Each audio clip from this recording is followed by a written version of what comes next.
Por que a dívida virou identidade e não apenas uma emergência? Por que deixamos de ver a crise como passageira? E como reconquistar a narrativa sobre quem você realmente é? Esse assunto é o que vamos explorar hoje. Uma conversa sobre dívida, comportamento, identidade e sobre como reconectar você com quem você é, além do que você deve. Vamos explorar o ponto de partida saudável e quando ele começa a mudar, como a dívida sai das planilhas e entra na sua identidade, os mecanismos invisíveis que prendem você no lugar, como separar quem você é do que você deve, com leveza. E eu já quero te pedir uma coisa antes da gente continuar. Se você gosta de conteúdos que não falam só de dinheiro, mas do que o dinheiro faz com a nossa mente, com as nossas emoções e com as nossas decisões, se inscreve no canal, porque aqui a gente não fala de riqueza de aparência, a gente fala de liberdade, de consciência, de vida real. E talvez esse vídeo hoje seja um dos mais importantes que você vai assistir sobre dinheiro. Você ainda se incomoda em dever ou já se acostumou? Porque tem uma diferença enorme entre estar endividado e ter se acostumado com isso. E hoje eu quero falar sobre a segunda situação. Se você chegou aqui e se identificou com esse tema, esse vídeo é para você. Fica até o final, pode mudar alguma coisa. A dívida cansa. Não é só o dinheiro que falta, é o sono que vai embora, a liberdade que some, a sensação de que você está sempre correndo e nunca chega em lugar nenhum. Você abre o app do banco, vê o saldo ou normalmente a falta dele, fecha. Hoje não. Você vai resolver isso, talvez semana que vem, no mês que vem, ou quem sabe, depois do 13º salário. Você paga o mínimo da sua dívida e sente um alívio imediato, como se aquilo resolvesse sua vida. Mas no fundo você sabe que não resolve, só empurra e posterga o problema. Aí você parcela tudo, inclusive o cotidiano. A roupa é parcelada, o mercado é parcelado. Até o remédio foi no crédito esse mês. Você não compra mais nada à vista. Não porque não quer, porque não dá. A verdade é que a dívida deixou de ser um problema que você vai resolver. Ela virou a sua forma de viver. Aí você vai se dar aquela desculpa. Mas se eu ganhasse mais, não estaria nessa situação. Tá bem, mas me explica por que médico, dentista, gerente de banco, pessoas que ganham bem também estão endividadas? As pesquisas mostram isso. O endividamento não respeita salário, respeita comportamento. E comportamento é o que ninguém ensinou a gente a observar. Daqui a pouco eu vou te mostrar por que o sistema foi feito exatamente para te deixar assim. Continua aqui. Você vai começar a entender que o problema não é quanto você ganha. O problema é o que acontece dentro de você no momento em que você decide gastar. Isso é psicologia. Isso é comportamento e isso tem solução. E por que você gasta? Quais emoções estão por trás da compra? Quando você compra algo, seu cérebro libera dopamina, que é o hormônio do prazer. É a mesma substância das drogas. Você não é fraco, você é humano. A compra é uma válvula emocional. Você não comprou aquela roupa porque precisava. Você comprou porque estava ansioso, ou triste, ou entediado. O cartão virou seu antidepressivo. E ainda tem a questão do pertencimento. Consumir certo produto é pertencer a um grupo, é ser visto, é se sentir valorizado. A dívida, muitas vezes, é o preço que a gente paga para se sentir digno. Você não compra produtos, você compra sensações, e quando a sensação passa, a dívida fica. Quando você abre o app do banco, já tem limite pré-aprovado e basta um clique para ativá-lo. A loja te manda notificação no momento certo. O cashback faz parecer que você está ganhando, enquanto gasta. Isso não é coincidência, é estratégia para você gastar. Eles não ganham quando você poupa, eles ganham quando você deve. Então, por que iam te incentivar a poupar? Você aprendeu a dever em casa. Esse é um padrão que você herdou, você não nasceu endividado. Mas talvez tenha crescido vendo seus pais parcelarem tudo, nunca falarem de dinheiro abertamente e tratando o crédito como extensão da renda. Comportamento financeiro é aprendido, e o que foi aprendido pode ser reaprendido. As frases que você ouviu ao longo da sua vida e que moldaram seu dinheiro. A gente não é rico, mas também não passa vergonha. Dinheiro não é tudo na vida. Trabalha para ganhar, ganha para gastar. Aproveita agora que você é novo. A gente vai pagar depois, por enquanto tá bom. Essas frases parecem inofensivas, mas elas formaram sua relação com o dinheiro antes de você ter consciência disso. Você não repete comportamentos porque é irresponsável. Você repete porque nunca parou para questionar o que aprendeu. E quando todo mundo erra, o erro vira algo normal. Segundo a CNC, mais de 80% das famílias brasileiras carregam algum tipo de dívida ativa. 1 em cada 3 brasileiros estão inadimplentes, ou seja, possuem contas em atraso. E muitos nem sabem mais exatamente quanto devem.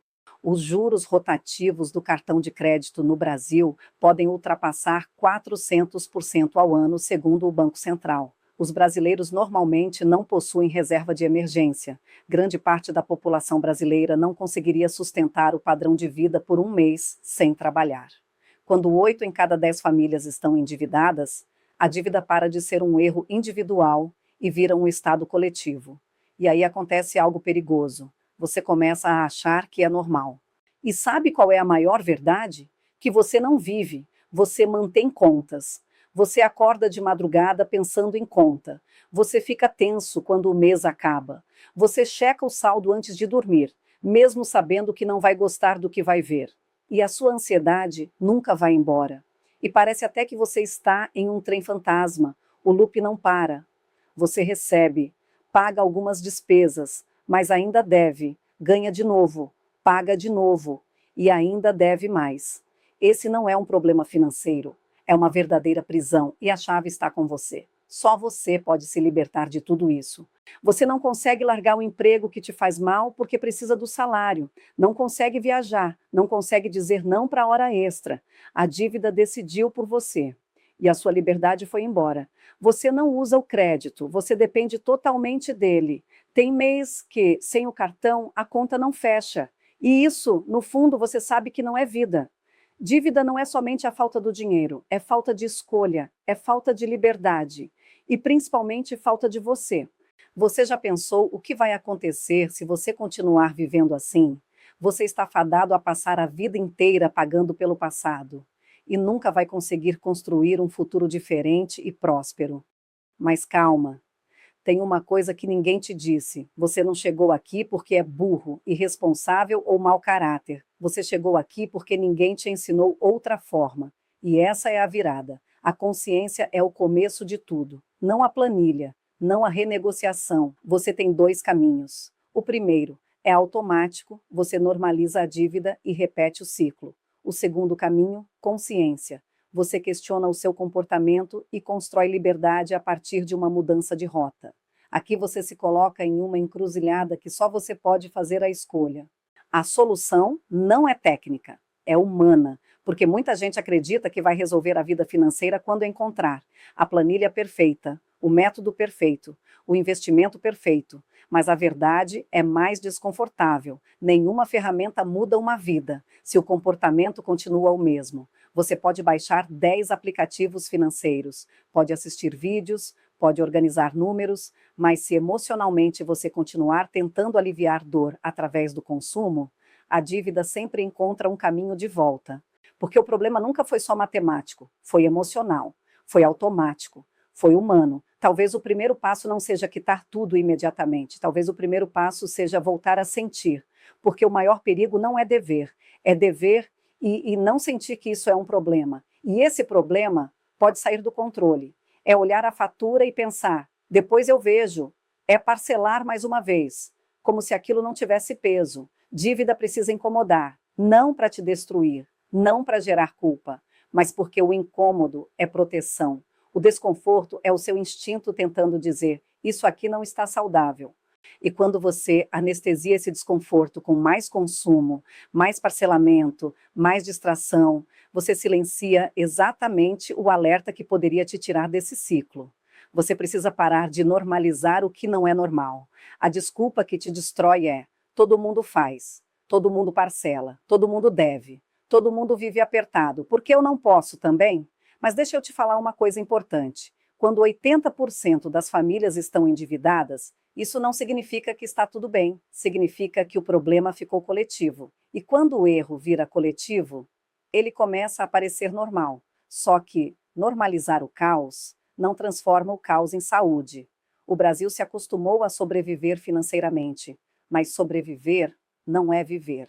Faça o seguinte: crie um segundo de consciência antes de gastar. Hoje, o consumo é rápido demais. Você vê, clica e compra, sem perceber. Muitas compras não são necessidade, são só emoção, ansiedade, carência, comparação, cansaço e vontade de pertencimento. Então, antes de qualquer compra, para. Respira, só um segundo. E faz uma pergunta que pode mudar sua vida financeira. Eu preciso disso ou preciso da sensação que isso me dá? Porque às vezes você não quer o produto. Você quer validação, alívio, recompensa, sensação de progresso, sensação de merecimento. E quando você começa a perceber isso, você para de gastar no automático. Agora eu quero tocar numa parte profunda. Questione o que você aprendeu sobre dinheiro. Olhe para sua infância. Como o dinheiro era tratado na sua casa? Dinheiro era conversa ou tensão? Você ouviu frases como: dinheiro foi feito para gastar, parcela que dá, depois a gente resolve, todo mundo deve. Porque, sem perceber, muita gente vive hoje repetindo padrões que nunca escolheu conscientemente. Padrões são herdados, se transformam em automáticos e vêm de referências familiares. E talvez o mais doloroso seja isso. Você pode estar tentando construir uma vida diferente, com a mesma mentalidade que destruiu a geração anterior. Mas aqui está a boa notícia. Padrão aprendido também pode ser quebrado. Mas maturidade financeira começa quando cada gasto ganha intenção. Quando você entende que dinheiro não é só consumo, é escolha, é direção, é liberdade futura. E talvez você não consiga mudar tudo hoje, mas pode decidir uma coisa: eu não quero mais viver dormindo financeiramente. Porque toda mudança grande começa assim, com consciência, com pequenos desconfortos, com decisões aparentemente pequenas, que mudam destinos inteiros. Você não é sua dívida. E talvez essa seja a frase que alguém precisava ouvir hoje. Porque a dívida tem uma capacidade cruel. Ela começa no bolso, mas depois entra na identidade. Você para de dizer, eu estou endividado, e começa, sem perceber, a sentir, eu sou um fracasso. E isso destrói muita gente por dentro. Porque aos poucos, a dívida começa a se afetar, sua autoestima, sua esperança, sua forma de enxergar o futuro. Você olha para outras pessoas avançando e sente que ficou parado, sente vergonha, sente culpa, sente que perdeu o controle da própria vida. Mas presta atenção no que eu vou te dizer agora. A dívida pode explicar o seu momento, mas ela não define quem você é. Dívida não é identidade, é um alerta. É o seu dinheiro tentando te mostrar que alguma coisa dentro da sua relação com consumo, emoção e comportamento precisa mudar. A dívida não nasceu para ser moradia, ela nasceu para ser sinal, sinal de excesso, sinal de desequilíbrio, sinal de desconexão entre o que você ganha e o que você tenta sustentar emocionalmente. E ignorar esse alerta não faz ele desaparecer, só faz ele crescer em silêncio. Você não é sua dívida, você é a decisão que toma a partir de agora, porque existe uma diferença enorme entre eu errei com dinheiro e eu sou o meu erro. Uma coisa é comportamento, outra coisa é identidade.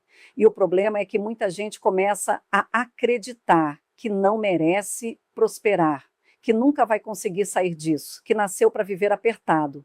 Mas não. Enquanto existe consciência, existe possibilidade de mudança. E toda transformação financeira começa exatamente aqui, no momento em que você para de fugir da realidade e começa a enxergar ela de frente, não com culpa, mas com maturidade, porque consciência não muda o passado, mas muda completamente o próximo passo. Mudar o dinheiro começa por mudar o que você acredita sobre si mesmo, porque muitas pessoas não sabotam só o orçamento, sabotam a própria capacidade de crescer. No fundo, tem gente que acredita que nunca vai conseguir poupar, nunca vai sair das dívidas, dinheiro sempre vai faltar e que estabilidade é coisa dos outros. E quem acredita nisso vive tomando decisões coerentes com essa crença. Por isso, a verdadeira mudança financeira não começa no banco, começa dentro de você, na forma como você se vê, na forma como você se trata, na forma como você decide viver a partir de agora. E olha que forte isso. Talvez você tenha passado anos acreditando que precisava ganhar mais dinheiro para mudar de vida, quando, na verdade, o primeiro passo era parar de acreditar que nasceu para viver preso. Se esse vídeo te fez pensar, se você se reconheceu em alguma parte, deixa o like. Me conta nos comentários qual parte te tocou mais. E se inscreve aqui, porque toda semana eu trago um conteúdo como esse para te ajudar a entender não só seu dinheiro, mas o comportamento por trás dele. Porque no fim, dinheiro é comportamento.